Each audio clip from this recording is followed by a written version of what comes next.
Lord, எப்படி இருக்கீங்க? நல்லா இருக்கீங்களா? இன்னைக்கு ஜெயமான ஒரு வாழ்க்கை நம்ம வாழணும்னா நம்ம கிட்ட ஒரு காரியம் இருக்கணும். அது என்ன போட்டிருக்கு வசனம் பாருங்க. ரோமர் 8வது அதிகாரம் 29வது வசனத்துல, தேவன் எவர்களை முன்னறிந்தாரோ அவர்களை தமது குமாரனுடைய சாயலுக்கு ஒப்பாய் இருப்பதற்கு முன் குறித்திருக்கிறார். அப்படின்னா என்ன? குமாரனுடைய சாயல் நம்மளிடத்துல இருக்கணும். அப்பதான் நம்ம அவரால் முன்குறிக்கப்பட்ட ஒரு வாழ்க்கையை நம்மளால வாழ முடியும். ஜெயமுள்ள வாழ்க்கையை நம்மளால வாழ முடியும். இன்றைக்கு நம்ம எல்லாரும் ஜெபிக்க போறோம். எப்படின்னா, ஆண்டவரே குமாரனின் சாயல் எங்களுக்கு வேணும். சாயல்னா எப்படி? குமாரனுடைய கேரக்டர்ஸ் எங்களுக்குள்ள இருக்கணும். குமாரனை போல நாங்க இருக்கணும். குமாரன் எப்படி சிந்திப்பாரோ அப்படி சிந்திக்கணும். குமாரன் என்ன செய்வாரோ அப்படி நாங்க செய்யணும். குமாரன் எப்படி உண்மை மகிமைப்படுத்துவாரோ அப்படி நாங்கள் உண்மை மகிமைப்படுத்தணும்னு சொல்லிட்டு குமாரனுக்கு ஒத்த சாயல் நமக்குள்ள இருக்க வேண்டும். அந்த சாயல் இருக்கும்போது நம்மளால ஜெயமான ஒரு வாழ்க்கையை வாழ முடியும். ஜெபிக்கலாமா?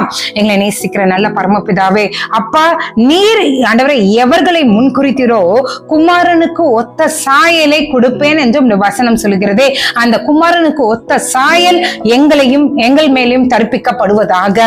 அப்பா, எங்களுடைய கண்கள் உம்மை போல பார்க்கட்டும். எங்களுடைய செவிகள் உம்மை போல ஆண்டவரே காரியங்களை கேட்கட்டும். எங்களுடைய நாவு உம்முடைய வார்த்தைகளை மட்டுமே பேசட்டும். எங்களுடைய இருதயம் உம்மை போலவே சிந்திக்கட்டும். ஆண்டவரே, எங்களுடைய செய்கைகள் எங்களுடைய நடக்கைகள் உங்களுடைய செயல்களுக்கு ஒத்ததாய் உங்களுடைய நடக்கைக்கு ஒத்ததாய் இருக்கட்டும். ஆண்டவரே, நாங்கள் உம்மை பிரதிபலிக்கிறவர்களா நீர் எங்களை மாற்றுங்க.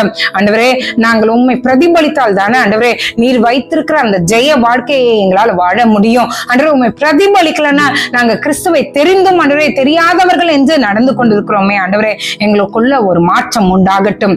இந்த நாளில நாங்க எல்லாரும் இணைந்து ஜெபிக்கிறோம்.